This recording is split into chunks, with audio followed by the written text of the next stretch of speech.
રાજ્યના મુખ્ય સચિવ અનિલ મુકીમને વધુ એક વખત 6 મહિનાનું એક્સટેન્શન આપવામાં આવ્યું છે।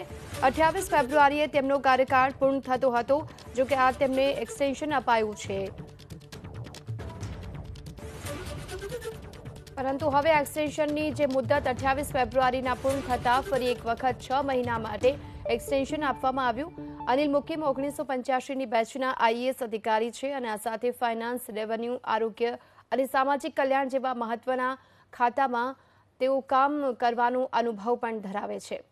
અમદાવાદના મ્યુનિસિપલ કમિશનર પર તેઓ રહી ચૂક્યા છે। ઓક્ટોબર 2001થી લઈ જાન્યુઆરી 2005 સુધીના 3.5 વર્ષ જેટલા લાંબા ગાળા સુધી મુકીમ તત્કાલીન મુખ્યમંત્રી નરેન્દ્ર મોદીના અગ્ર સચિવ તરીકે પણ રહી ચૂક્યા છે।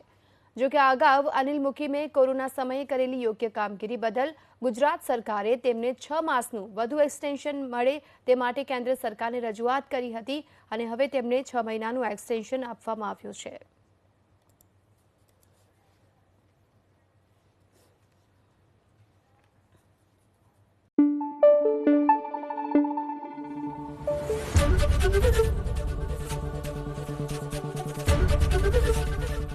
एबीपी अस्मिता, गुजरातनी अस्मिता।